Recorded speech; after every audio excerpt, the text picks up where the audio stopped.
ओम नमो भगवते वासुदेवाय। ओम नमो भगवते वासुदेवाय। ओम नमो भगवते वासुदेवाय।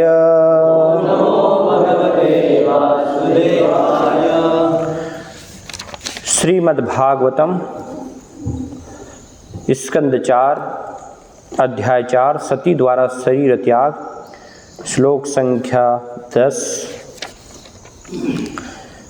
जगर्ह सा अमर्ष विपन्नया गिरा शिवद्युषं धूमपथ श्रम स्मयं स्वतेजसा भूतगणान् समुत्थितान् निग्रह्य देवी जगतः अभिशृण्वतः। जगर्ह सामर्ष विपन्नया गिरा शिवद्युषं धूमपथश्रमस्मयम्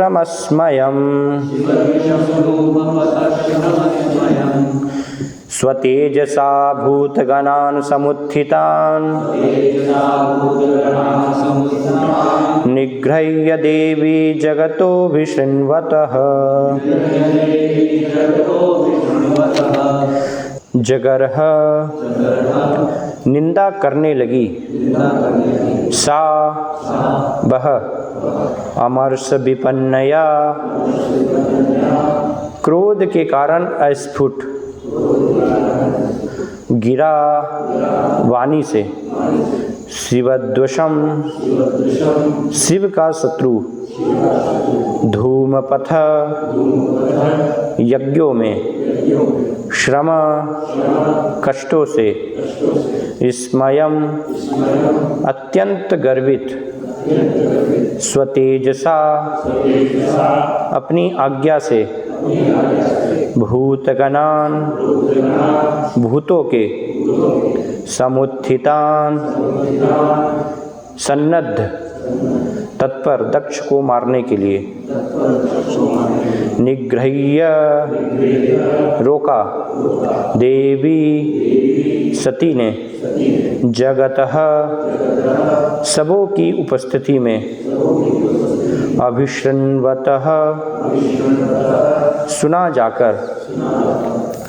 अनुवाद तथा तात्पर्य श्री श्रीमद् अभय चरणारविंद भक्ति वेदांत स्वामी श्रील प्रभुपाद के द्वारा। शिव के अनुचर भूतगण दक्ष को क्षति पहुँचाने अथवा मारने के लिए तत्पर थे, किंतु सती ने आदेश देकर उन्हें रोका। वे अत्यंत क्रुद्ध और दुखी थी और उसी भाव में वे यज्ञ के सकाम कर्मों की विधि की तथा उन व्यक्तियों की जो इस प्रकार के अनावश्यक एवं कष्टकर यज्ञों के लिए गर्व करते हैं भर्त्सना करने लगी। उन्होंने सबों के समक्ष अपने पिता के विरुद्ध बोलते हुए उसकी विशेष रूप से निंदा की। तात्पर्य: यज्ञ करने का विधान विशेष रूप से विष्णु को प्रसन्न करने के प्रयोजनार्थ होता है, जो यज्ञेश्वर कहलाते हैं, क्योंकि समस्त यज्ञों के फल के भोक्ता वे ही हैं। इस तथ्य की पुष्टि भगवद गीता 5:29 में भी हुई है। भगवान कहते हैं, भोक्तारम यज्ञ तपसाम, वे ही समस्त यज्ञों के वास्तविक भोक्ता हैं। अल्पज्ञानी लोग इस तथ्य को न जानने के कारण किसी भौतिक लाभ के हेतु यज्ञ करते हैं। इंद्रिय तृप्ति हेतु व्यक्तिगत लाभ उठाने के लिए ही दक्ष जैसे व्यक्ति तथा उनके अनुयायी यज्ञ करते हैं। ऐसे यज्ञों को बिना किसी फल के श्रम करना कहा गया है। श्रीमद् भागवत से इसकी पुष्टि होती है। कोई भले ही यज्ञ तथा अन्य सकाम कर्मों को संपन्न करने के वैदिक आदेश का पालन करे, किंतु यदि इन कार्यों से विष्णु के प्रति आकर्षण विकसित नहीं होता तो सारा श्रम निरर्थक है। जिसने विष्णु के लिए प्रेम उत्पन्न कर लिया है, उसे चाहिए कि विष्णु भक्तों के लिए भी प्रेम तथा आदर विकसित करे। शिव को वैष्णवों में अग्रणी माना जाता है। वैष्णवानाम यथा शंभु। अतः जब सती ने देखा कि उनका पिता महान यज्ञ कर रहा है किंतु परम भक्त शिव के प्रति उसके मन में तनिक भी आदर नहीं है, तो वे अत्यंत क्रोधित हुई। यह ठीक ही है, यदि विष्णु या वैष्णव का अपमान हो तो मनुष्य को क्रुद्ध होना चाहिए। अहिंसा, विनयशीलता तथा नम्रता का पाठ पढ़ाने वाले भगवान चैतन्य महाप्रभु ने जब सुना कि जगाई तथा मदाही ने नित्यानंद प्रभु का अपमान किया है तो वे परम क्रुद्ध हुए और उन्हें जान से मार डालना चाहा।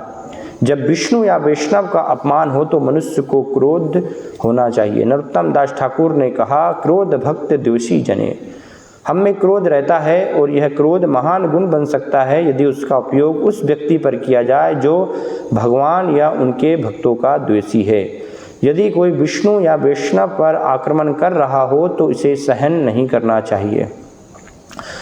सती द्वारा अपने पिता पर प्रदर्शित क्रोध आपत्तिजनक नहीं था, क्योंकि यद्यपि वह उनका पिता था किंतु वह सर्वश्रेष्ठ वैष्णव का अपमान कर रहा था। अतः सती का अपने पिता पर किया गया क्रोध श्लाघनीय था। ओम अज्ञानतिमिरान्धस्य ज्ञानञ्जनशलाकया चक्षुर्मिलितमेन तस्मै श्रीगुरुवे नमः। श्रीचैतन्यमनोभीष्टं स्थापितं येन भूतले स्वयं रूपकदा मह्यं ददाति स्वपदान्तिकं।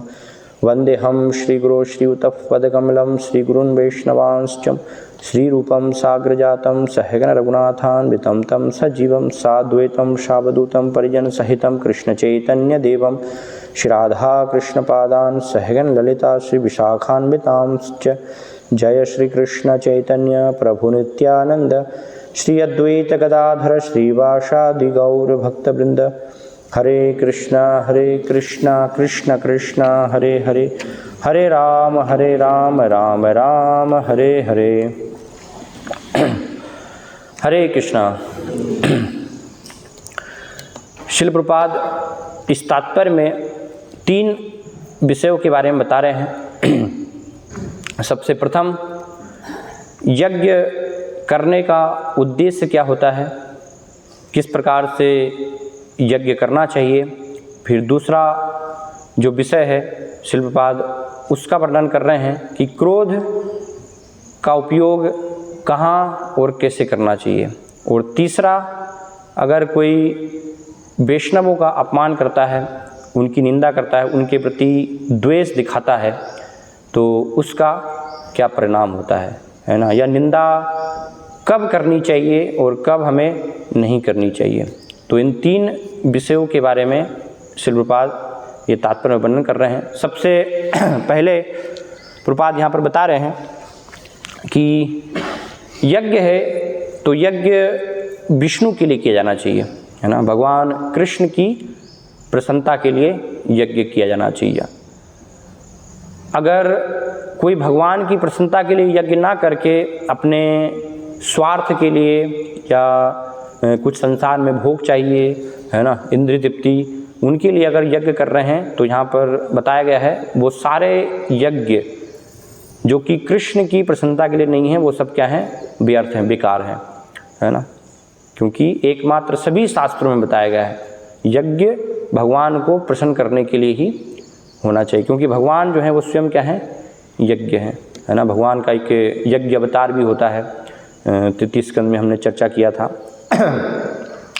और भगवान भगवद्गीता में वर्णन करते हैं भोक्तारम यज्ञ तपसाम, है ना, सर्वलोक महेश्वरम।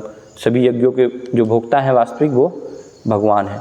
तो एकमात्र उनकी प्रसन्नता के लिए ही यज्ञ होना चाहिए। अगर वो नहीं किया जा रहा है तो बाकी सब फिर क्या है, वो व्यर्थ है।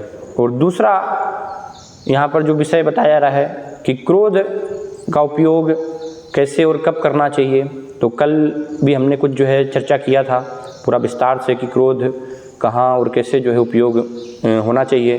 तो यहाँ पर नरोत्तम दास ठाकुर बता रहे हैं, है ना, कि स्वयं के प्रति अगर कोई व्यक्तिगत रूप से कोई अपमान करता है तो उसमें व्यक्ति को जो है सहनशील होना चाहिए, है ना। तितिक्षया करुणया मैत्र्या, ये भक्तों के गुण बताए गए हैं। तो वो तितिक्षा अर्थात सहनशील होता है स्वयं के प्रति, है ना। अगर उसका कोई जो है तिरस्कृता विप्रलब्धा सप्ता छिप्ता हतोपीवा, है ना, कुछ उसको तिरस्कार करता है, श्राप देता है, मारने का प्रयास करता है, तो उन सबको जो है वो नास्य तत्प्रतिकुर्वन्ति, है ना, तद भक्ता प्रभुवो अपि ही, वो उसका प्रतिकार करने का प्रयास नहीं करता।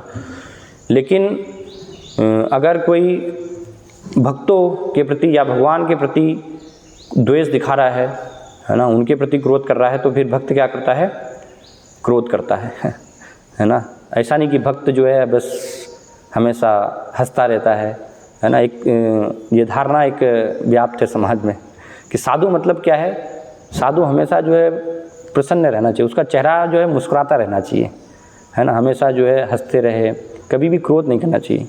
क्रोध कर रहे हैं तो फिर वो साधु कैसे हुए, है ना। कई बार क्रोध अगर दिखाते हैं तो ऐसे लोग जो शास्त्र की इस विधि को नहीं जानते तो बोलते हैं आप साधु होकर के क्रोध कर रहे हैं, है ना, आपको तो क्रोध नहीं करना चाहिए। लेकिन ऐसे अज्ञानी लोगों को पता नहीं है कि वास्तव में क्रोध का उपयोग कैसे और कहाँ पर किया जाता है।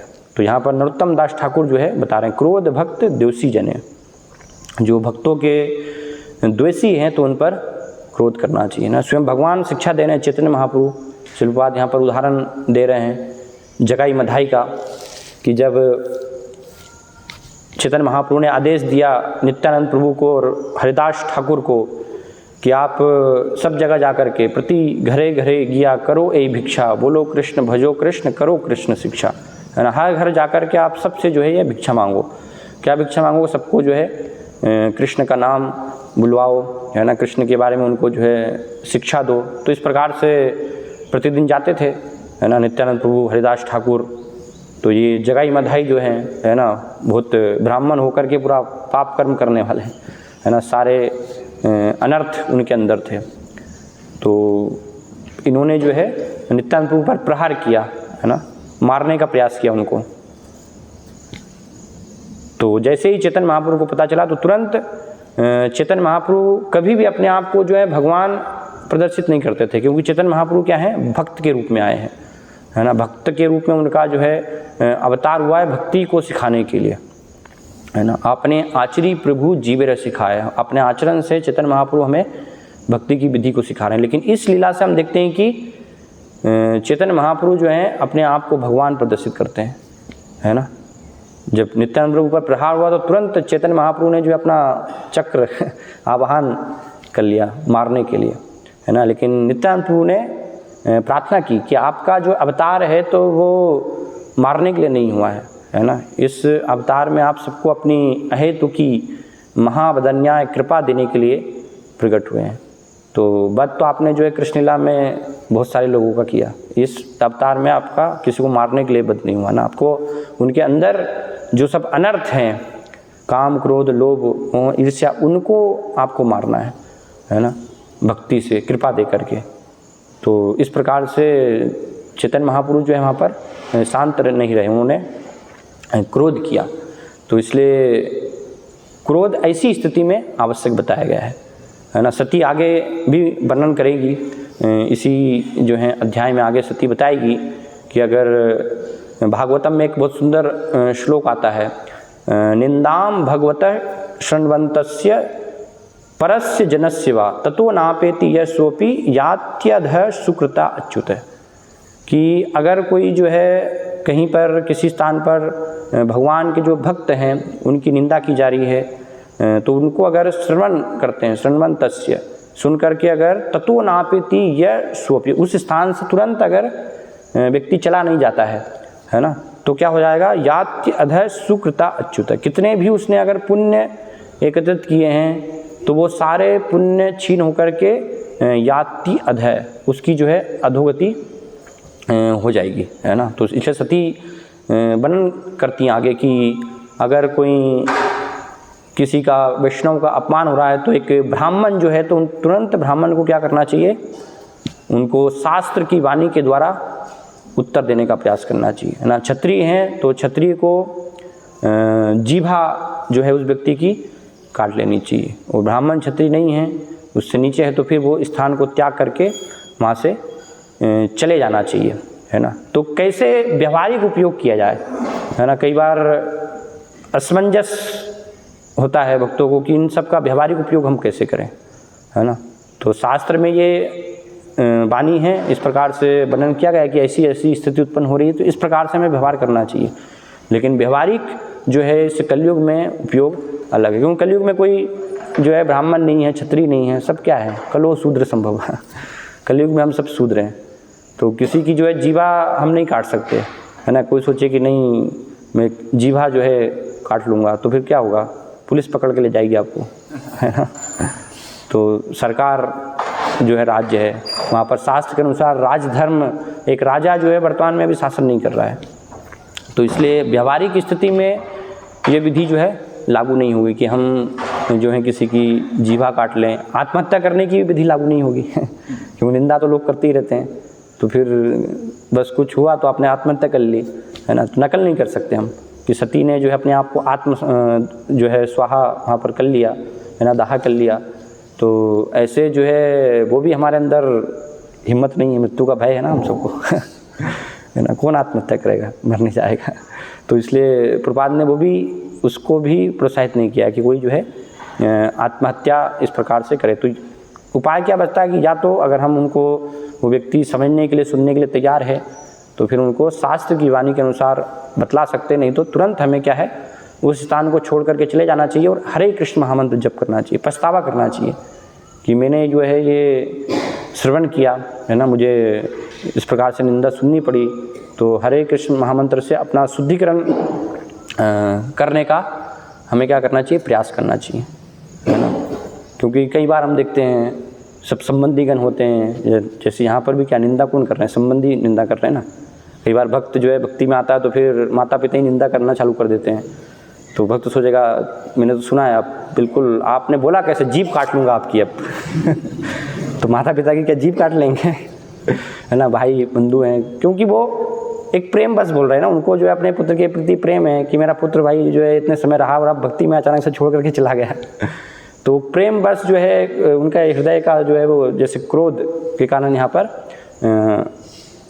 अस्फुट वर्णन किया गया है ना, ये वाणी जो है सती की निकल रही है। तो ऐसे कई बार जो है घर के संबंधी उनकी भी निकलती है, तो हमें क्या करना चाहिए कि ऐसी जो है इस प्रकार से स्थिति उत्पन्न नहीं करना चाहिए कि वो जो है इस प्रकार की निंदा करने के लिए प्रेरित हो, है ना, अपराध करने के लिए प्रेरित हो। उस विषय पे हमें उनसे जो है चर्चा ही नहीं करनी चाहिए, है ना। कभी भी जा रहे हैं तो उनको प्रसाद देना चाहिए बढ़िया जो है अच्छा भगवान का, तो उससे धीरे धीरे उनका इस प्रकार से शुद्धिकरण होगा।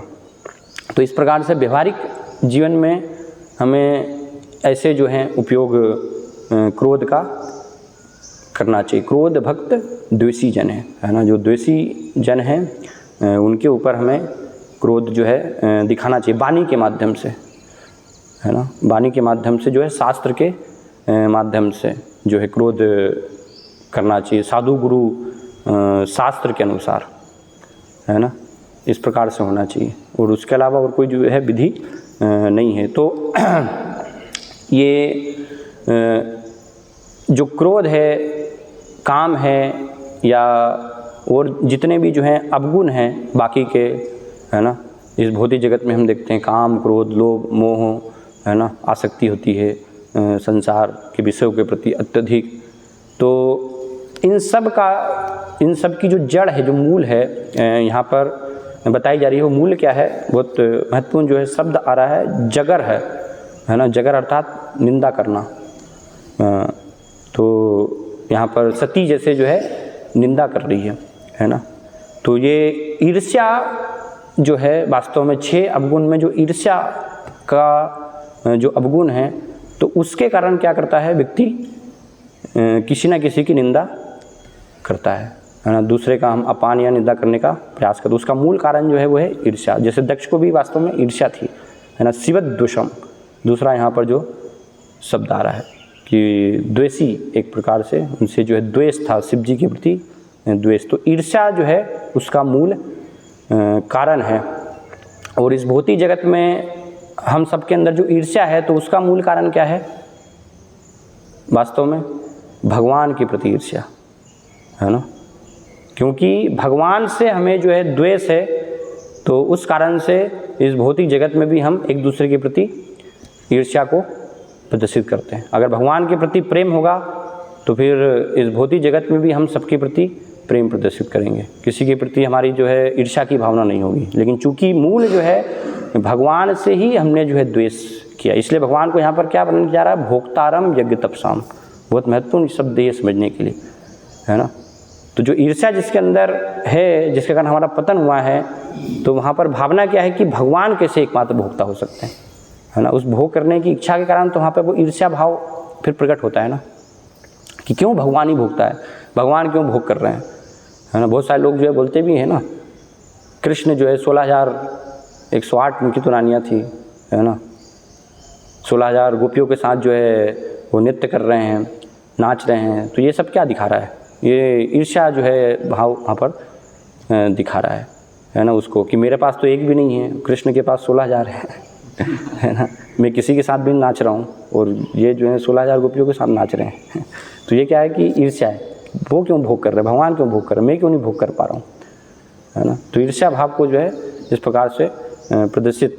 शिलपाद के पास एक कोई व्यक्ति आया था, तो उसने जो है शिलपाद से कहा कि कृष्ण की जो है 16,000 पत्नियाँ थी और मेरी जो है एक ही पत्नी है। मतलब वो उसकी भावना थी कि वो दिखा रहा है कि देखो मैं कैसे श्रेष्ठ हूँ कि मेरी एक पत्नी है ना। तो शिलपाद ने कहा कि तुम जो है धूर्त हो, है ना, चोर हो पूरा, क्योंकि इस संसार में जो भी स्त्रियां हैं वो सब जो हैं कृष्ण के भोग के लिए, कृष्ण की पत्नियां हैं, है ना। तो तुमने जो एक अपने पास रखी हुई है वो भी जो है तुम चोरी करियर हो, तो इसलिए तुम धूर्त हो, है ना। शिलपाद ने इस प्रकार से उसको बोला।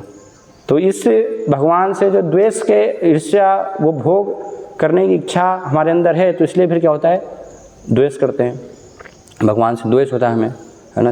भागवत में उदाहरण दे सकते हैं हम, भगवान की लीला में ही शिशुपाल है ना। तो शिशुपाल तो पूरा जन्म से ही, बचपन से, जब से उसने बोलना प्रारंभ किया, है ना, तो सबसे पहले उसका नाम जो बोला, तो शब्द क्या निकला, पहले सबसे पहले कृष्ण के लिए गाली निकली है ना। जब बोलना प्रारंभ किया शिशुपाल ने, तो है ना पूरा द्वेष उसके अंदर जो है भरा हुआ था। कंस है ना, हिरण्यकशिपु है, ये सब ऐसे उदाहरण हम जो हैं देखते हैं। पुंडरक का भी उदाहरण आता है ना। पुंडरक ने तो खुद अपने आप को कि उसने पत्र भी लिख के भेजा था कि तुम तो नकली वासुदेव हो, वास्तव में वासुदेव तो मैं हूँ, है ना। तो इसलिए तुम जो है सब ये अपना दिखावा बंद कर दो। भगवान कृष्ण को ऐसा जो है बोला, तुम दिखावा कर रहे हो इस प्रकार से, है ना। और उसने खुद नकल कर ली, है ना। 4 हाथ है तो 2 हाथ एक्स्ट्रा उसने लगा लिए, है ना, अपने जो है ऐसे। और चक्र भी फिर ले लिया उसने, है ना, घुमाने के लिए। तो वो भी कुछ लगाया होगा ऐसे, कुछ बैटरी की व्यवस्था करके जैसे मुझे याद है, जो गांव में जब दुर्गा जी या मंडप होता है ना, दुर्गा जी बिठाते हैं लोग, गणेश जी बिठाते हैं, तो उसमें क्या करते हैं, वो गणेश जी के हाथ में भी ऐसे एक चक्र लगा देते हैं, है ना, वो थर्माकोल का। तो उसके नीचे फिर पीछे जो मशीन लगा देते हैं, तो मशीन से क्या घूमता रहता है ऐसे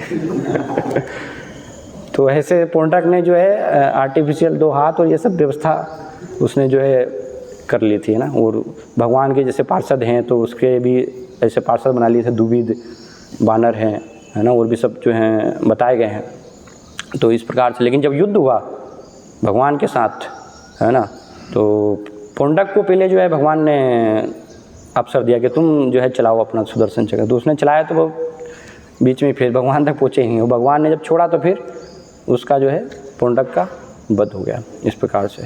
तो ऐसे स्वयं को जो भगवान दिखाने का प्रयास करते हैं तो क्या होता है, ईर्ष्या जो है होती है, द्वेष होता है। और ये बहुत जो है सूक्ष्म है, बहुत खतरनाक है ना। सभी जो अवगुण में, काम, क्रोध, लोभ, मोह, है ना, ईर्ष्या के अंदर क्या है, ये सारे अवगुण समाये हुए हैं।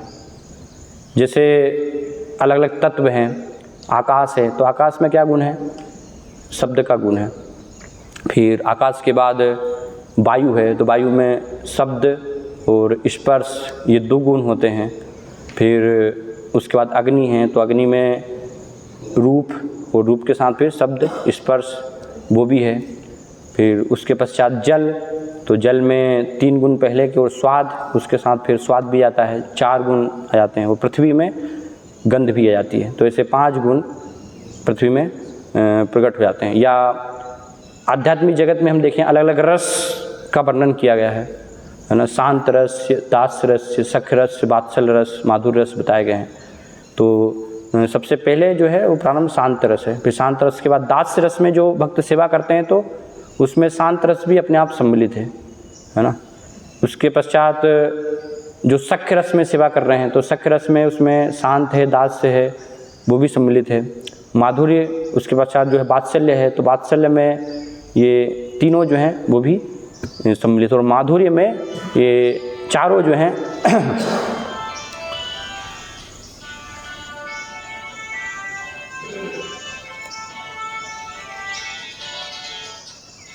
संपन्न है। तो इसी प्रकार से जो पहला आवरण है वो क्या है, काम का है ना। फिर काम के बाद जो है क्रोध, तो क्रोध में काम भी सम्मिलित है ना। क्रोध के बाद फिर लोभ आता है, तो लोभ के अंदर काम है, क्रोध है, ये दोनों अवगुण जो है सम्मिलित है। ऐसे करते करते काम, क्रोध, लोभ, मोह, मद और मात्सर्य, ईर्ष्या, तो ईर्ष्या के अंदर क्या है, इसलिए ये सारे जो हैं पहले के 5 जो अवगुण हैं वो सब कुछ सम्मिलित होते हैं। इसलिए नरोत्तम दास ठाकुर बताते हैं कि 5 जो अवगुण हैं उनको तो भगवान की सेवा में लगाया जा सकता है ना।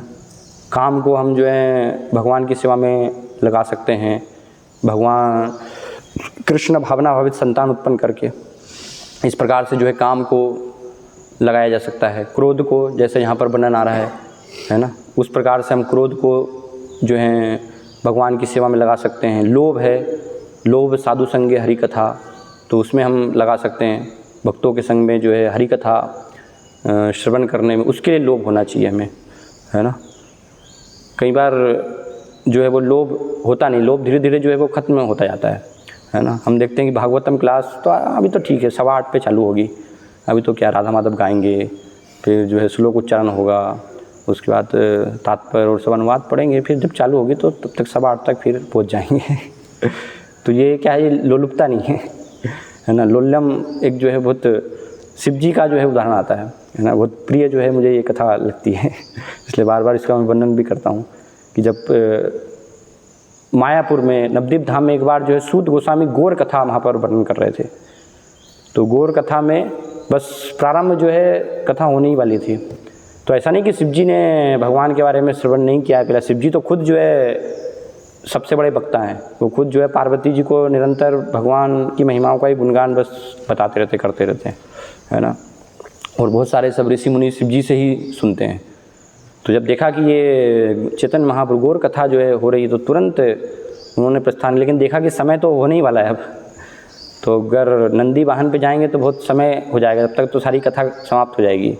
तो तुरंत उन्होंने जो है ब्रह्मा जी से उधार लिया, हंस, है ना, और उधार लेकर के तुरंत बस जब प्रारंभ होने वाली थी और वहाँ पर तुरंत पहुँच गए वो। तो कितनी उत्सुकता है शिव जी के अंदर, लोलुपता है। इसलिए अब मंदिर भी आज अब अगर जाएंगे तो हंस वाहन शिव उनको जो है कहा गया है मायापुर में, वहाँ पर सब लोग दर्शन करते हैं, हंस वाहन शिव।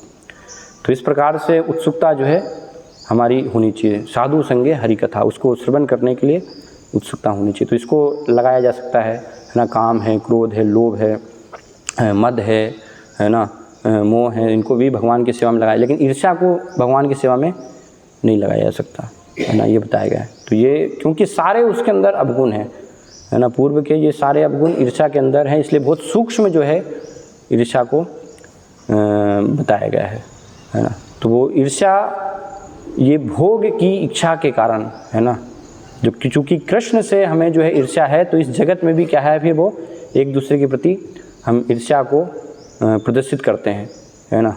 6 ऐश्वर्य जैसे भगवान के बताए गए हैं, ऐश्वर्यस्य समग्रस्य वीर्यस्य सशस्त्रिय ज्ञान वैराग यश्चैव शन्नम भगतिंगना। तो ये 6 ऐश्वर्य है। तो इस जगत में जब किसी के अंदर हम देखते हैं कि इन ऐश्वर्यों में कोई व्यक्ति हमसे आगे है किसी दूसरे, है ना, तो फिर हमें क्या होता है, वो ईर्ष्या होती है। कोई अत्यधिक जो है धनवान है तो वो ईर्ष्या होती है कि ये क्यों धनवान, मैं क्यों धनवान नहीं हूँ, है ना। कोई बलशाली है तो वो ईर्ष्या होती है हमें कि मैं क्यों बलशाली नहीं हूँ, है ना। कोई बहुत अत्यधिक जो है सुंदर है तो ईर्ष्या होती है ना, कि ये क्यों सुंदर। इसलिए हम देखते कई बार लोग जो है वो सुंदर ईर्ष्या के कारण जो है तेजाब डाल देते हैं, सारा चेहरा जो है ख़राब कर देते हैं, है ना, क्योंकि जलन है, ईर्ष्या क्यों सुंदर है भाई। तो ये सारे इस प्रकार से जो भी है, बल है, धन है, यश है, प्रसिद्धि है किसी की, है ना, तो प्रसिद्धि से जो है ईर्ष्या होती है। हम देखते हैं जैसे शिल प्रपाद शिलपाद जब अमेरिका गए और अमेरिका में इस्कॉन की स्थापना की तो बहुत सारे शिष्य सब बन गए प्रचार, क्योंकि भक्तिसिद्धांत महाराज ने और भी उनके जो सब शिष्य थे उनको आदेश दिया था, लेकिन वो कुछ भी वहाँ पर जाकर के नहीं कर पाए। तो शिलपाद जब सफल होकर के आए तो जो उनके गुरु भाई है उनके अंदर ईर्ष्या थी, है ना, इसलिए कई बार उनको जो है आमंत्रित करते थे अपने स्थान पर, शिलपाद को बुलाते, लेकिन खुद जो है वो नहीं जाते थे, है ना, उनको स्वागत करने के लिए कोई भी सेवक हैं ऐसे उनको भेज देते थे कि आप ठीक है, उनको जो है कोई भक्ति वेदांत स्वामी जो हैं वो आए हैं तो उनको ले आइए, खुद नहीं जाते थे ना। जबकि ऐसे महान भक्त हैं तो स्वयं जो मुख्य व्यक्ति है, मुख्य व्यक्ति का सम्मान करने के लिए मुख्य व्यक्ति को आगे आना चाहिए। ऐसा नहीं कि हमने किसी को भी हाँ बोल दिया अरे तुम कर लो, तुम कर लेना भाई है ना, तो वो ऐसा था। शिलपाद के सम्मान के लिए जो है जाते नहीं थे। तो वो क्या दिखा रहा है, वो ईर्ष्या को इस प्रकार से वहाँ पर दिखा रहा है कि प्रभुपाद के प्रति उनको जो है ईर्ष्या है ना। या भक्तिसिद्धांत महाराज शिलपाद बताते हैं उनके जो गुरु महाराज हैं तो उनके प्रति भी लोग ईर्ष्या करते थे। ब्राह्मण हैं उस समय, तो वहाँ के जो आसपास के सब तथाकथित ब्राह्मण थे वो ब्राह्मण जो है ईर्ष्या करते थे और शिलपाद वर्णन करते हैं। शिलपाद को स्वयं जो है जब शिलपाद यात्रा कर रहे थे गोवर्धन राधा कुंड के तट पर, तो स्वयं भक्तिसिद्धांत महाराज उनको जो है वर्णन करते हैं, बताते हैं कि कुछ लोग जो है मुझे मारना चाहते हैं, है ना, मुझसे जो है ईर्ष्या करते हैं। तो शिलपाद उसको बताते हैं अपने सभी शिष्यों को। शिलपाद लीलामृत में वर्णन ये आता है। तो ब्राह्मण जो है वो मानना भी चाहिए। एक पुलिस वाले को उन्होंने जो है पैसे भी दिए थे 25,000, है ना, कि इनको आपको जो है मारना है, लेकिन वो पुलिस वाला जो है बहुत ही निष्ठा थी उनकी भक्तिसिद्धांत महाराज के प्रति, क्योंकि बहुत प्रतिष्ठा थी उनकी भक्तिसिद्धांत महाराज की, जो उस समय काफ़ी प्रतिष्ठित वो व्यक्ति थे। वर्णन आता है कि भक्तिसिद्धांत महाराज जिस ट्रेन में जाते थे तो वो ट्रेन कभी भी समय से नहीं पहुंचती थी, है ना, क्यों? क्योंकि जो बहुत सारे सब सरकारी अधिकारी हैं तो जहाँ पर भी कोई स्थान जो है आता था तो फिर वहाँ पर वो ट्रेन को स्टॉप नहीं भी है तो रोक लेते थे। वो रोक करके भक्तिसिद्धांत महाराज जो है उनको उतारा जाता था, उनका पाद प्रक्षालन किया जाता था, उनका स्वागत किया जाता था। वो सब जो है अधिकारी वर्ग भी कीर्तन करते थे, है ना। तो ऐसे इतना जो है उनका पूरा प्रतिष्ठा दी बेभक्ता भक्तिसिद्धांत महाराज का।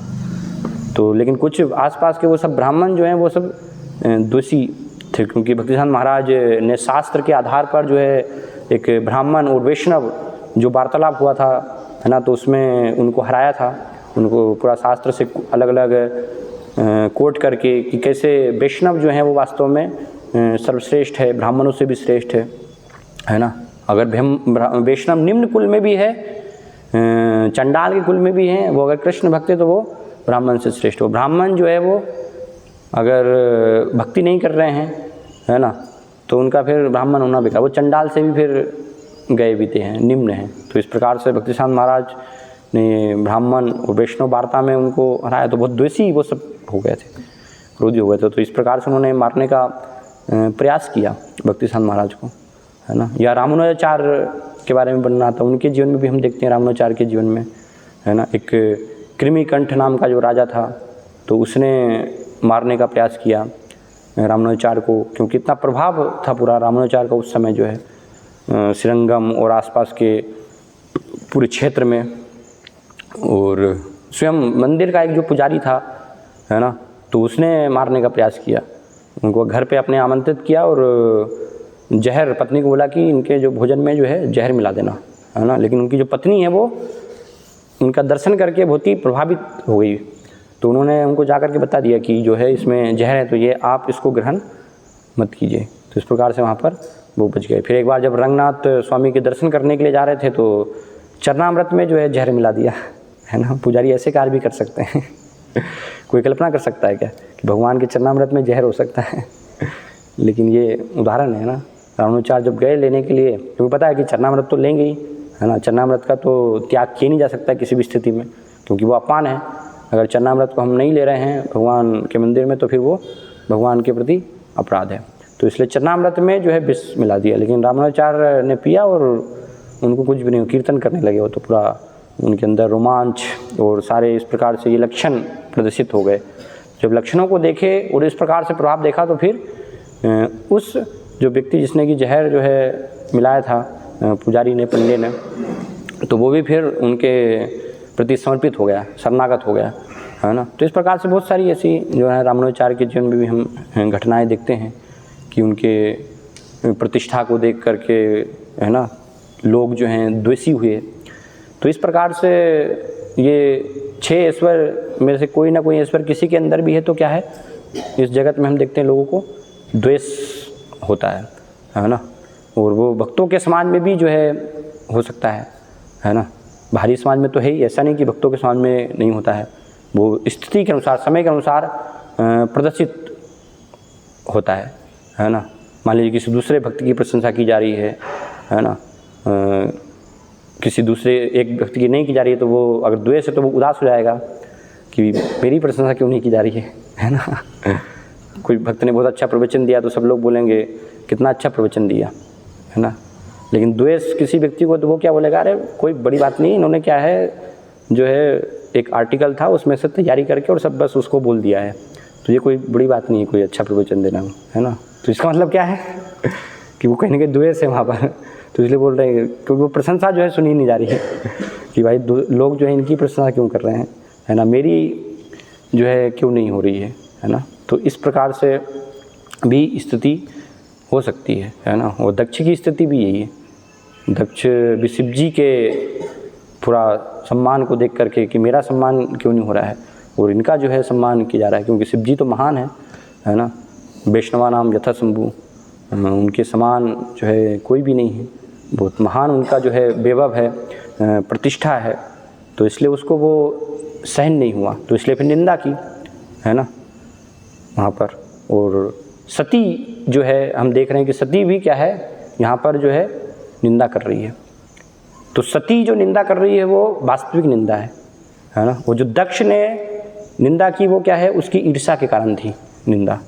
तो इसलिए ये भी समझने की आवश्यकता है ना। वास्तव में तो शास्त्र में निंदा का हमेशा जो है खंडन किया गया है। श्रीमद् भागवत में बताया कि अगर कोई निंदा करता है तो आयु श्रेय यशो धर्म लोकाना शिष एवच हंति श्रेयांसी सर्वाणी पुंसो महदतिक्रम, कि अगर जो महदतिक्रम महान भगवान के भक्त हैं, वैष्णव हैं, उनके प्रति अगर कोई निंदा करता है ना, हंति श्रेयांसी, तो क्या हो जाएगा, आयु है ना, आयु श्रेय यश, उसकी प्रतिष्ठा, धर्म, समाज में जो भी है लोकानाशिष, वो सारे क्या हो जाएंगे, नष्ट हो जाएंगे। तो एक भक्त की निंदा करने का ये प्रभाव बताएगा, ये सारी चीज़ें क्या हो जाती हैं, नष्ट इस प्रकार से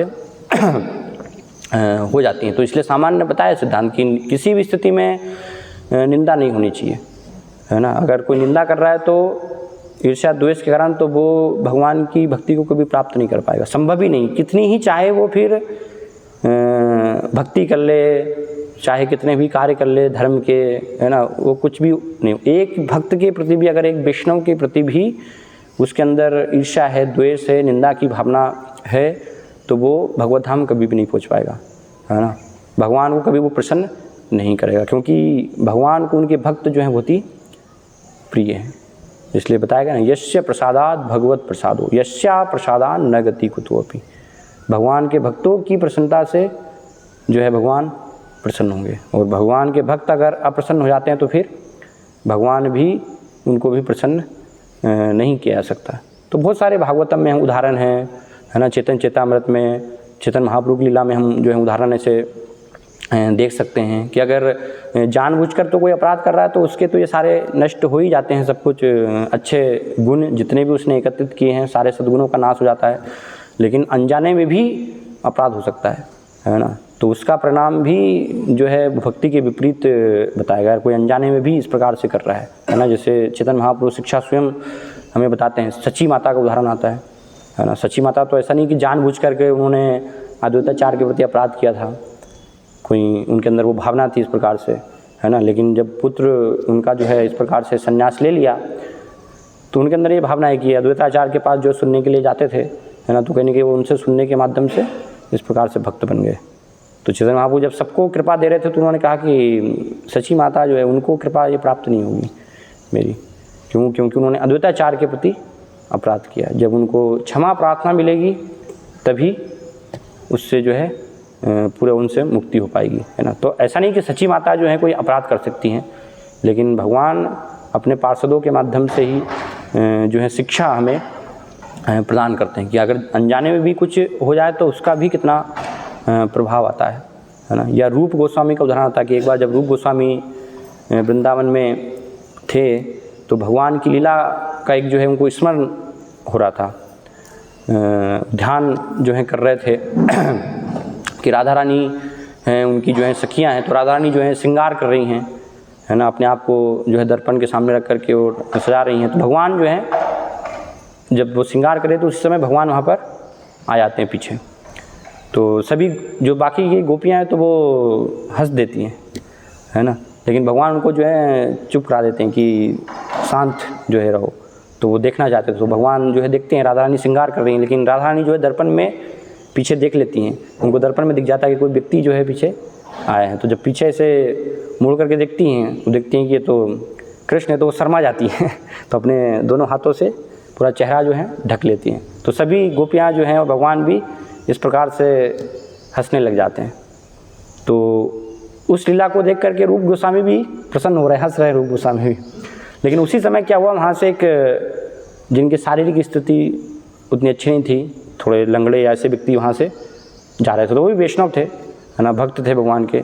तो जा रहे थे तो उन्होंने सोचा कि मुझे देख करके जो है मेरी ये स्थिति को देख करके रूप गोस्वामी हंस रहे हैं, क्योंकि वो रूप गोस्वामी से ही मिलने के लिए आ रहे थे।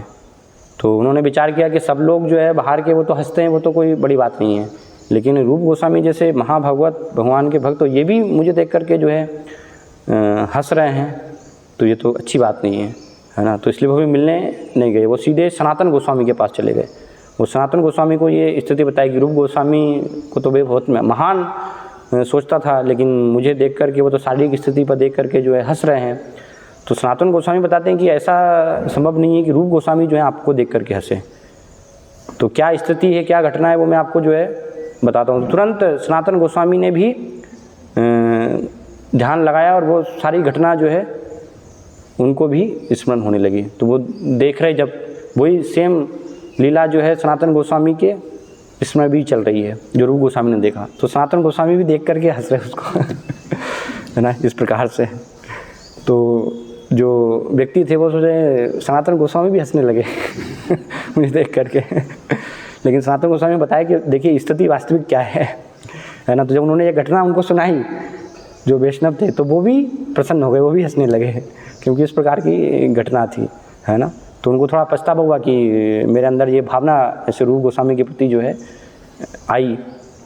तो रूप गोस्वामी के पास फिर वो जाते हैं और इस प्रकार से उनसे क्षमा प्रार्थना करते हैं, है ना। या कई बार भक्त जो है एक दूसरे प्रकार से भी इस घटना को बताते हैं, है ना, कि जो भक्त हैं तो उन्होंने जब इस प्रकार से रूप गोस्वामी हंसे तो वो क्या लीला जो थी वो तुरंत गायब हो गई, लीला चली गई वहाँ से, है ना। तो रूप गोस्वामी सनातन गोस्वामी के पास गए, उनको बताया कि इस प्रकार से ये मैं स्मरण कर रहा था, लेकिन अचानक से जो है वो लीला स्मरण होना बंद हो गई, तो क्या कारण है। तो सनातन गोस्वामी बताया कि जरूर कुछ ना कुछ किसी वैष्णव के प्रति अपराध हुआ है। तो आप क्या कीजिए, एक सभी वैष्णवों को अपने यहाँ प्रसाद के लिए आमंत्रित कीजिए।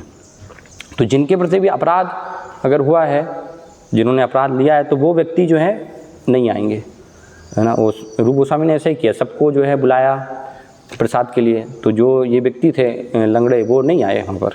तो तुरंत रूप गोस्वामी को पता चल गया कि ये इनके प्रति वास्तव में अपराध हुआ, इसके कारण ये लीला स्मरण बंद हो गया। तो रूप गोस्वामी कोई साधारण जो है व्यक्ति नहीं है, वो तो सब मंजरी ही है ना। तो लेकिन फिर भी कि अगर अनजाने में भी अगर हो जाता है कई बार, तो वो भी अपराध होता है ना। चैतन्य महाप्रभु की लीला में ही आता है, देवानंद पंडित एक भक्त थे उनके, तो बहुत अच्छा जो है भागवत कथा वो करते थे। तो एक बार जब कथा वो कर रहे थे तो बहुत सारे और भी लोग सब बैठे हुए थे, तो वहीं पर श्रीवास ठाकुर भी आ जाते हैं। और श्रीवास ठाकुर आकर के जब सुनते हैं उनके द्वारा भागवतम के उच्चारित श्लोक, तो श्रीवास ठाकुर भाव विभोर हो जाते हैं, है ना। और वो तो कथा में ही मग्न हैं देवानंद पंडित तो, और इधर जो है श्रीवास ठाकुर, उनके अंदर सारे लक्षण विकार वो सब प्रकट हो रहे हैं। तो उनके जो सब अनुचर थे उन्होंने समझा कि ये ऐसे ही कुछ जो है नौटंकी कर रहे हैं, तो उनको सुभाष ठाकुर को बाहर निकाल दिया, है ना। देवानंद पंडित को उसका पता नहीं चला कि जो है इस प्रकार से ऐसे लोगों ने किया है। तो लेकिन चैतन्य महाप्रभु जो है उनसे बहुत नाराज़ हुए इस प्रकार से, है ना। तो उनको भी पता चला बाद में कि कहीं ना कहीं चैतन्य महाप्रभु नाराज़ हैं मुझसे। बाद में उन्होंने घटना भी बताई इस प्रकार से।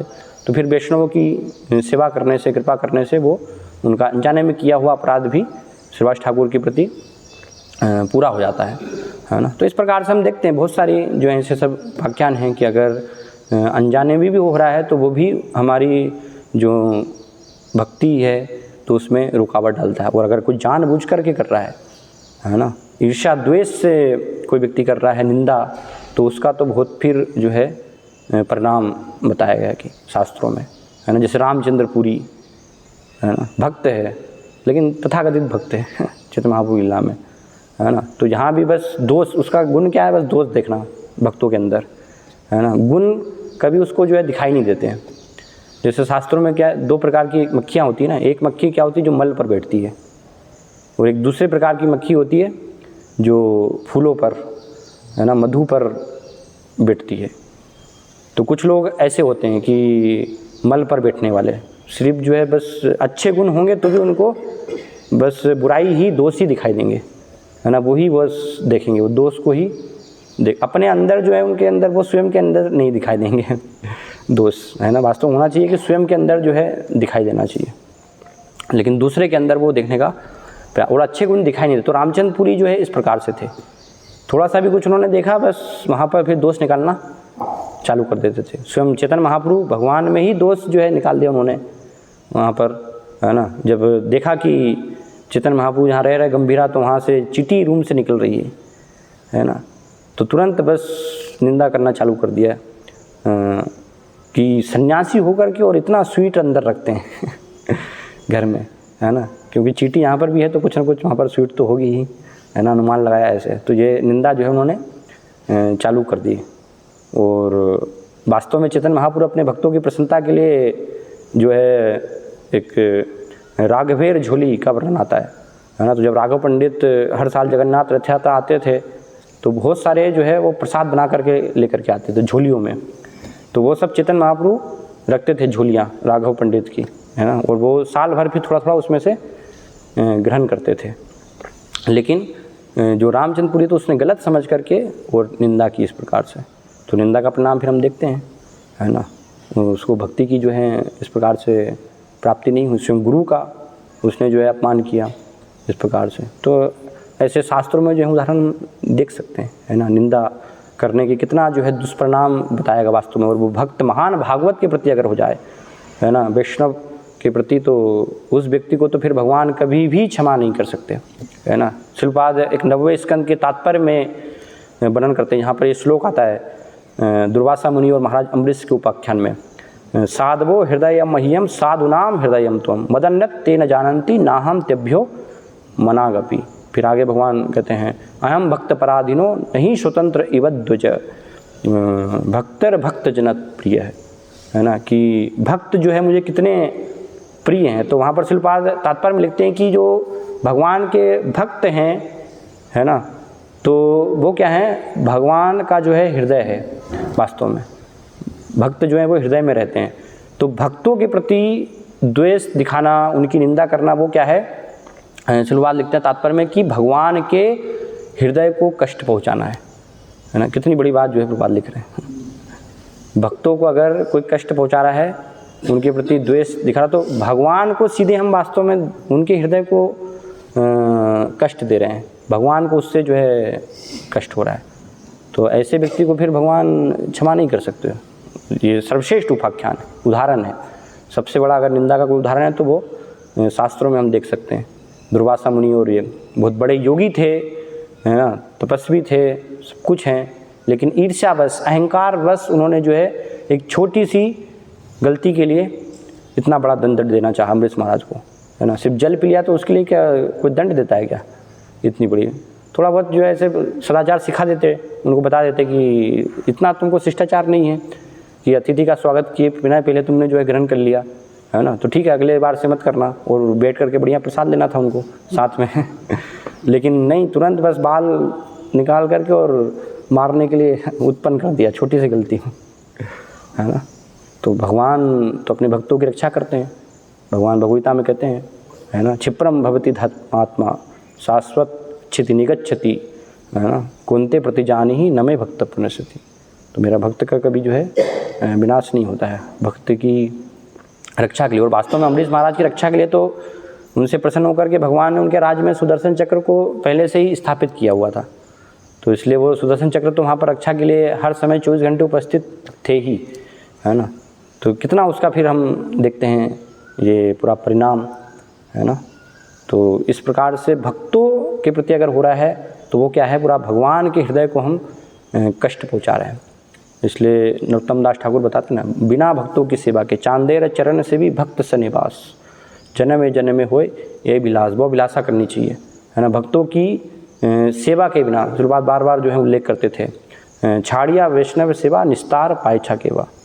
वैष्णवों की सेवा को छोड़ करके कोई जो है जन्म मृत्यु के चक्र से हमारा निस्तार संभव नहीं है ना। भक्ति में प्रगति के लिए उनकी कृपा होती आवश्यक। और ये ईर्ष्या से, निंदा करने से क्या होती है, वो सारी कृपा जो है चली जाती है। भक्तों की कृपा भी चली जाती है, भगवान की कृपा भी चली जाती है अगर वो हो रहा है तो, है ना। चाहे हम भक्ति बहुत कर रहे हैं, कितनी ही भक्ति कर रहे हैं, लेकिन कोई एक भी भक्त के प्रति कहीं ना कहीं ईर्ष्या अगर है, निंदा हो रही है, तो वो क्या है, जो जितनी भी भक्ति, वो सारी भक्ति फिर पूरा विलुप्त हो जाएगी, उसका फल प्राप्त नहीं होगा। तो इसलिए बहुत सावधान रहना चाहिए करने में, शास्त्रों में बताया गया है ना। लेकिन कई बार जो है पूरा इस प्रकार से अज्ञानता में हमें नहीं आ जाना चाहिए, है ना। कई बार भक्त सोचते हैं कि ठीक है, किसी की भी निंदा नहीं होनी चाहिए, है ना, तो अपराध हो जाएगा बिल्कुल। तो ऐसे डरे हुए बिल्कुल बस रहते हैं भक्त लोग की, तो थोड़ा विवेक से भी फिर विचार भी नहीं कर पाते, है ना, कि क्या सही क्या है, गलत क्या है, उसका भी जो है विचार नहीं हो पाता। तो इसलिए यहाँ से ये समझने की आवश्यकता, इस जो है व्याख्यान से हम समझ सकते हैं कि निंदा सामान्य विधि ये है कि जो है नहीं होनी चाहिए, किसी के दोष हमें जो है नहीं देखना चाहिए, उनके अंदर अच्छे गुण जो है हमें देखना चाहिए, है ना।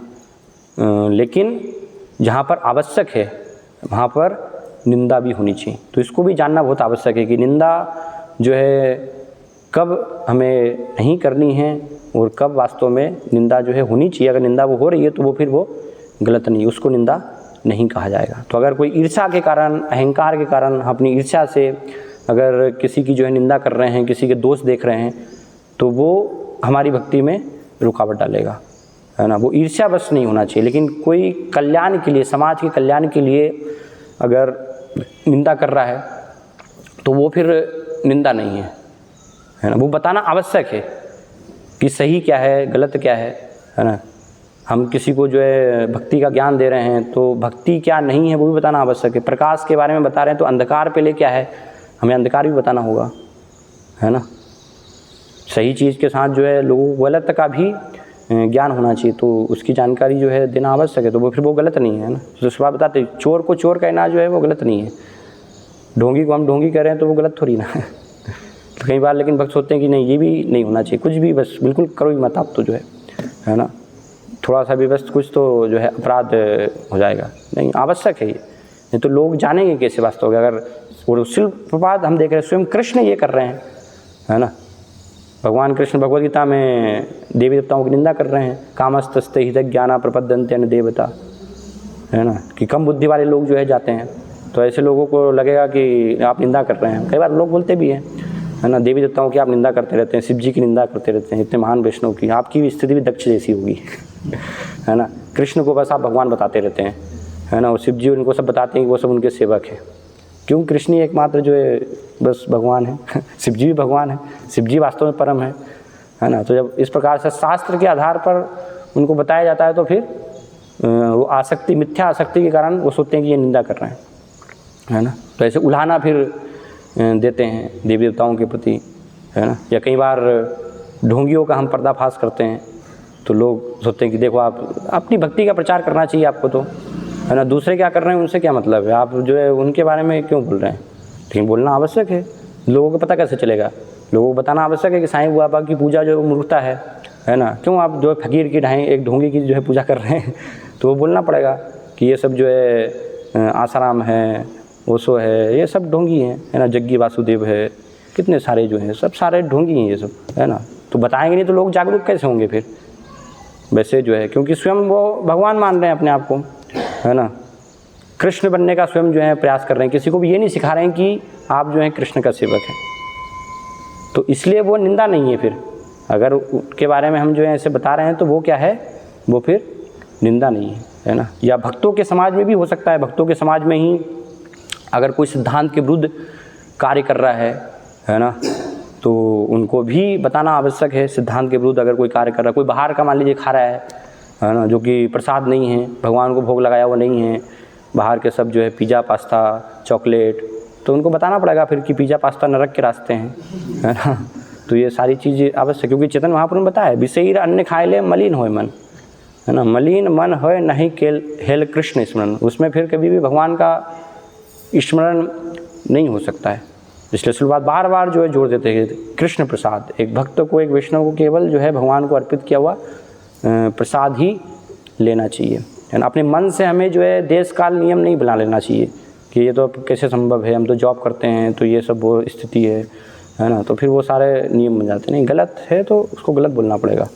कोई फूड फॉर लाइफ चला रहा है ना, तो जो चला रहा है तो वो गलत है, सिद्धांत के विरुद्ध है ना। तो आप भोजन जो है बांट रहे हो तो वो गलत है। शास्त्र में कहीं कोई महान आचार्य ने ये नहीं किया है कि वो सब जो है ऐसे भोजन बांट रहे हैं, है ना, टिफ़िन ले लेके जा रहे हैं सबको जो है ना, मरीजों को दे रहे हैं, इनको दे रहे हैं, उनको दे रहे हैं, है ना। तो गलत है वो। भले ही आपने जो है कितने ही प्रसादम प्लेट, करोड़ प्रसादम प्लेट क्यों ना आपने बांट दी तो उसका फिर क्या लाभ है वो सारी जो है बांटने का, क्योंकि गलत है भोजन। कोई आचार हम जो है शास्त्र में नहीं देखते कि किसी आचार ने इसे किया है ना। गुरु महाराज की जो है जब इस प्रकार से परम पूज्य भक्ति विकास स्वामी महाराज इन विषयों पर बोलते हैं तो उनकी निंदा की जाती है ना, कि आप जो है सब निंदा कर रहे हैं ऐसे। जब कॉन्ट्रोवर्शियल जो है इस प्रकार विरोधाभासी जो सब विषयों को जब बताते हैं, है ना, कि स्त्रियों को दीक्षा नहीं दी जानी चाहिए, तो लोग निंदा करते हैं, है ना, कि आप तो वुमेन हीटर हैं, है ना, स्त्रियों के प्रति आपको द्वेष है, तो इसलिए आप नहीं चाहते कि वो आगे बढ़ें, वो भी जो है गुरु बने, है ना, उनके भी जो है शिष्याएँ हों। लेकिन शास्त्र में कहीं नहीं है ये सब, है ना। स्त्री पुरुषों को नाचना चाहिए साथ में मिल करके, तो उसमें निंदा करते हैं। क्यों पुरुषों की नाचना चाहिए, स्त्रियाँ, उनको भी अधिकार है ना, उनके अंदर भी तो भावना है ना, कुछ भगवान को देख करके उनके अंदर भी भावना आ रही है, तो उनको भी अधिकार देना चाहिए आपको। उनकी भी इच्छा होती है कि हम भी जो है नृत्य करें, नाचें, है ना। तो नृत्य करना है तो आपको महिलाओं के ग्रुप में करें, आप जो है पुरुषों के सामने दिखाने की थोड़ी ना आवश्यकता है। वैदिक संस्कृति में कहीं इसका इस प्रकार से वर्णन नहीं किया गया, तो इसको फिर बताना आवश्यक है कि ये गलत है। स्त्री पुरुष अगर जो है इस प्रकार से साथ में नाच रहे हैं तो वो काम वासना है केवल, है ना। कीर्तन मिला कर रहे हैं, सुबह मंगला आरती आ ही नहीं रहे हैं फिर, है ना, सारा मॉर्निंग प्रोग्राम आप सो रहे हैं, तो फिर वो ऐसे कीर्तन मिले करने की क्या आवश्यकता है, उसका क्या लाभ है। तो वो निंदा करनी आवश्यक है, इसलिए गुरु महाराज बोलते हैं, है ना। तो लोग जो है फिर भक्त निंदा करते हैं कि आप जो है निंदा कर रहे हैं। लेकिन ऐसे भक्त जो है, ये तो वास्तविकता उनको बताई जा रही है, लेकिन दूसरे भक्त जो नहीं समझने के कारण वास्तव में वो निंदा कर रहे हैं एक भक्त के प्रति, तो उनकी भक्ति में क्या हो जाएगी फिर, इस प्रकार से ऐसे आक्षेप लगाने से उनकी भक्ति में रुकावट हो जाएगी, है ना। तो इसलिए बहुत आवश्यक है समझना कि ऐसे जो भी सब विषय हैं जो समाज के कल्याण के लिए है, जिससे कि यहाँ पर जो है समाज का, हमें अंधविश्वासी नहीं होना चाहिए इसलिए, है ना। बुद्धि भगवान ने मनुष्य को दी है तो वो विवेक करने के लिए दी है, तो विवेक से जो है सही गलत का निर्णय करना वो निंदा के अंतर्गत नहीं आता है ना। उसको वास्तव में निंदा नहीं कहा जाएगा अगर हम किसी को इस प्रकार से जागरूक कर रहे हैं, बता रहे हैं, है ना। समाज में अगर कोई चोर है तो अगर समाज वाले को बता दी जाए कि देखना भाई सावधान रहना आप, जो है ना, ये व्यक्ति जो है चोर है, आपके घर भी चोरी कर सकता है, तो वो व्यक्ति सतर्क रहेगा ना कि हाँ इन्होंने बताया था मुझे जो है ये व्यक्ति चोर है। लेकिन वो सही जानकारी होनी चाहिए, गलत हमें नहीं बताना चाहिए। कई बार भक्तों के समाज में क्या होता है, गलत जो है चीज़ को ही बस वो निंदा करते रहते हैं, है ना। जो एक तो होता है कि हाँ आपको पता है कि हाँ ये पक्का है, मान लीजिए कोई सन्यासी के बारे में आपने जो है इंटरनेट पे कुछ पढ़ा सुना, तो आपको पता है कि हाँ ये सही है ना। और एक है कि आपको जो है कुछ भी नहीं पता कि हाँ नहीं मैं तो इसको स्वीकार करूँगा नहीं, ये पूर्ण रूप से गलत है, जो भी ये सब यहाँ पर लिखा गया है ये पूरा बकवास है। और एक है कि उसमें आपको यस भी नहीं है और नो भी नहीं है, बीच में है आप इस स्थिति में। तो अधिकतर स्थिति क्या होती है, बीच की स्थिति होती है, और वो बीच की स्थिति वाली जो है फिर निंदा सारे जगत में वो फैल जाती है ना। तो इसको क्या कहा गया, निंदा कहा गया है कि वो कोई बात अगर कंफर्म नहीं है तो उसको सारे जगत में फैलाना। सही के लिए अगर है तो उसमें कोई गलत नहीं है, जो वास्तविकता है तो उसके लिए तो फिर वहाँ पर बताना चाहिए, किया जाना चाहिए, है ना। जैसे कि सन्यासी हैं तो एक सन्यासी जो हैं शुरुआत के समय में कुत्ता रखते थे, कुछ समय बाद उन्होंने जो कुत्ता रखना चालू कर दिया। तो जो उनके अनुयायी थे, शिष्य थे, तो उन्होंने विचार किया कि ये गुरु महाराज को बहुत ही प्रिय है ना। तो गुरु महाराज प्रसाद लेकर के उसको देते थे, है ना, और बाकी के शिष्य फिर वो जो कुत्ते का महाप्रसाद है वो लेते थे फिर तो ये क्या, ये अंधविश्वास है ना। शास्त्रों में तो बताया है कुत्ते को तो रखना ही नहीं चाहिए घर में है ना। और सन्यासी होकर के जो है कुत्ता, तो वो तो पूरा शास्त्र सिद्धांत के विरुद्ध ये बात है ना। तो उसको तो फिर कैसे सराहना की जाएगी। हाँ, जो भी कर रहे हैं ठीक है, निंदा नहीं होनी चाहिए किसी की भी, सब अच्छा है, नहीं। जो सिद्धांत के विरुद्ध चीज़ है तो उसको शिलपाद ने सिखाया है हमें, जो है पूरा दृढ़ता से उसका जो है विरोध होना चाहिए, क्योंकि वो समाज के सभी लोगों के हित में है ना, कल्याण के लिए वो आवश्यक है। तो इसलिए बहुत एक शिलपाद के शिष्य थे तो उन्होंने अपने मंदिर में जो है योगा चालू कर दिया। सबको बस जो भी आ रहे हैं उनको योगा करवाए जा रहे हैं रोज़, है ना। भक्ति तो सारी विधि जो है छूटी गई वहाँ पर। तो शिलपाद को जब पता चला, शिलपाद के ही समय में ये हो गया जब शिलपाद उपस्थित थे। अभी शिलपाद उपस्थित नहीं है तो वो तो बहुत सारी चीज़ क्या क्या सब हो रही है ना। तो शिलपाद ने तुरंत बताया ये क्या सब कर रहे हो, है ना, बाल बढ़ा लिए हैं, लंबे बाल, ये सब। तो बताए चेतन महाप्रभु के भी लंबे बाल थे, है ना, तो इसलिए हमने बढ़ाए। तो चेतन महाप्रभु के लंबे बाल से शिलपाद ने कहा लेकिन मेरे बाल लंबे क्या, मेरा देखो हेयर स्टाइल क्या है ना, पूरा क्लीन शेप्ड है। तो चेतन महाप्रभु के बारे में किसने बताया तुमको, मैंने बताया ना। तुम्हें जो बताना फिर वो उसको करो ना तुम। चेतन महाप्रभु के लंबे बाल थे तो कृष्ण का ये था वो था। तो ऐसे उस समय भी जो है चालू हो गया था। तो इसलिए समझने की आवश्यकता, विवेक जो है उससे हमें शास्त्र के अनुसार समझना चाहिए। साधु गुरु और शास्त्र के अनुसार जब हम बोल रहे हैं और बता रहे हैं किसी को तो फिर वो निंदा नहीं है। लेकिन उसमें भी सावधान हमें रहने की आवश्यकता है थोड़ा सा, है ना, क्योंकि उसमें भी अधिकार का प्रश्न उठता है ना, कि अधिकार अगर नहीं है तो वहाँ पर वो फिर निंदा नहीं होनी चाहिए। मान लीजिए कोई वरिष्ठ भक्त है, हमसे पद में हो सकते हैं वो वरिष्ठ हैं, आयु में वरिष्ठ हैं या भक्ति में वरिष्ठ हैं, तो कुछ दोष हम देख सकते हैं, हमें दिखाई दे सकते हैं कि ये गलती है, इनके अंदर ये दोष है। तो हम सोचे कि नहीं गलत है तो बस उसमें तो निंदा हमें करनी चाहिए फिर, है ना, उसको तो सहन नहीं किया जाना चाहिए। तो बस जा कर के और बता दें उनको प्रभु जी ये सही नहीं है, तो वो क्या हो जाएगा, अपराध हो जाएगा फिर। क्योंकि अधिकार का जो है शास्त्र में वैष्णव एक सदाचार जो है बताया गया, अधिकार कि अगर आपसे कोई वरिष्ठ हैं तो उसमें जो है, इसलिए कहावत भी है ना, जहाँ पर बुद्धिमान जन जो है जाने से डरते हैं तो मूर्ख लोग वहाँ पर उचक करके आगे आ जाते हैं, है ना। तो इसलिए जब हम देख रहे हैं कि भाई दूसरे जो उनके समकक्ष हैं, वरिष्ठ हैं, तो वो उनको बताएंगे, उनके जो गुरुजन हैं। जब वो नहीं बता रहे हैं तो हम क्यों वहाँ पर जो हैं अरे, हमें अगर करना भी है तो फिर उनके समान जो है या उनके ऊपर जो है उनको हम सूचित कर सकते हैं कि देखिए प्रभु जी ऐसा लग रहा है तो शायद क्या ये सही है, क्या हो सकता है शायद मैं गलत भी हूँ। हमें ऐसा नहीं सोचना चाहिए कि नहीं मैं तो सही हूँ, ये तो गलती है बस, है ना। इस प्रकार से वो भावना होनी चाहिए कि मुझे ऐसा दिखाई दे रहा है तो क्या मैं गलत हूँ या वास्तव में मैं जो सोच रहा हूँ वो सही है ना। इस प्रकार से हमें उनके जो समकक्ष हैं उनसे जिज्ञासा करनी चाहिए वहाँ पर, तो फिर वो उनको जो है बता सकते हैं, है ना। अगर हम अधिकार से ऊपर जाने का प्रयास करेंगे तो क्या हो जाएगा, वो हम अपराध कर बैठेंगे। भले ही उनके अंदर त्रुटि हो, उनके अंदर जो गलती ही क्यों ना हो, भले हमें दिखाई दे रही है, लेकिन हम अधिकार के विरुद्ध अगर जाने का प्रयास करेंगे तो फिर क्या हो जाएगा, वो अपराध हो जाएगा, उससे हमारी भक्ति का विनाश हो जाएगा। इसलिए ये भी एक सावधानी बताई गई कि वैष्णव समाज में अगर हमें दिखाई भी दे रहा है तो भी हमें अपने अधिकार को देखना चाहिए कि हम किस स्थिति में वो देश काल स्थान का भी देखना चाहिए। कई बार मान लीजिए कोई अगर बता भी सकता है तो उसमें भी देश काल समय देखना बहुत आवश्यक है ना। ऐसा नहीं कि बस सबके सामने जो है बोल दिया अरे तुम ठीक नहीं करते हो या ऐसा नहीं करते हो, है ना, तो व्यक्ति बुरा मान जाएगा, अगर दिखाई भी दे रही है गलती तो फिर एकांत में जो है बताना चाहिए अलग से उसको लेकर के, हाँ पता है कि वो सुन सकता है आपसे, हाँ तो उसको एकांत में हम जो है ले जा करके बताएं। और पहले क्या करना चाहिए, पहले थोड़ा प्रशंसा भी करनी चाहिए, उसकी अच्छाई भी बतानी चाहिए कि देखो बहुत अच्छा जो है ये आप कर रहे हैं, ये कर रहे हैं, है ना, बहुत अच्छी सेवा कर रहे हैं। और बस थोड़ी देर के लिए थोड़ा सा जो है उसको आपने पॉइंट आउट कर दिया कि लेकिन एक चीज़ जो है ये है, अगर इसको थोड़ा सा ऐसा सुधार हो जाए तो बहुत अच्छा जो है इसमें 4 चांद लग सकते हैं, है ना। और फिर उसको छोड़, ऐसा नहीं कि बस गलती कोई बार बार उसको फोकस करते रहे और अच्छे गुण जो है वो बता ही नहीं तो भक्त बेचारा फिर अच्छा बुरा मान जाएगा, है ना।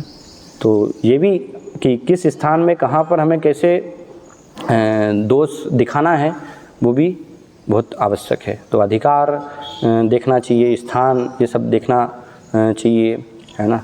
एक भागवतम में उपाख्यान आता है बहुत अच्छा, जब शिव जी पार्वती जी को गोद में लेकर के बैठे हुए हैं, है ना, और कथा कर रहे हैं, सामने व्यासदेव जी हैं, नारद जी हैं, सब बैठे हुए हैं। तो चित्रकेतु महाराज वहाँ पर आते हैं और आकर के हंसने लगते हैं, अरे क्या शिव जी आपका जो महानता वो तो क्या है, आप इस प्रकार से पार्वती जी को गोद में लेकर के आप जो है कथा कर रहे हैं क्योंकि गुरु भाई थे ना शिव जी के, जो है चित्रकेतु महाराज जो है गुरु भाई थे। तो इस प्रकार से उनके अंदर भावना ऐसी नहीं थी कि कोई शिव जी की निंदा कर रहे हैं वहाँ पर तो इस प्रकार से मजाक में थोड़ा सा शिव जी से उन्होंने ऐसे जो है मजाक किया कि आप जैसे ही ये कोई कर सकता है, इसके अलावा कोई दूसरा व्यक्ति जो है ऐसा कार्य नहीं कर सकता कि पार्वती जी को गोद में लेकर के और आप जो है हरि कथा कर रहे हैं। शिव जी के लिए समझ, क्योंकि शिव जी वास्तव में महान है ना। शिव जी जो है जब सारा संसार का विष धारण कर सकते हैं तो शिव जी की बहुत महानता है। लेकिन पार्वती जी जो हैं तो तुरंत उन्होंने साप दे दिया चित्रकेतु महाराज को, है ना, कि व्यासदेव जी यहाँ पर बैठे हैं और ऐसे महान महान नारद जी ऋषि वो कुछ नहीं बोल रहे हैं और बस तुम जो है तुमने बोलना चालू कर दिया ये। तो इसलिए कि जब ऐसे महान चित्रकेतु महाराज को देखना चाहिए था वहाँ पर कि जब महान ऋषि मुनि वो कुछ नहीं बोल रहे हैं, वो सुन रहे हैं चुपचाप से कथा, है ना, और पार्वती जी गोद में बैठी हुई हैं, तो मुझे क्या आवश्यकता है ना। तो बहुत सारी एक्चुअली उसमें शिक्षाएं हैं दोनों तरफ से, लेकिन महत्वपूर्ण ये है कि यहाँ पर अधिकार का प्रश्न नहीं है, तो वहाँ पर फिर हम दोष होते देखते हुए भी हमें उनके समकक्ष व्यक्ति को बताना चाहिए, ना कि हम स्वयं खुद निंदा हमें चालू कर देना चाहिए। तो इस प्रकार से कुछ यहाँ पर जो है वर्णन है कि कब निंदा की जानी चाहिए, कब वास्तव में नहीं की जानी चाहिए। हरे कृष्णा। यहाँ पर विराम देंगे, कुछ अगर आपके प्रश्न हैं, जिज्ञासा कुछ बताना चाहें।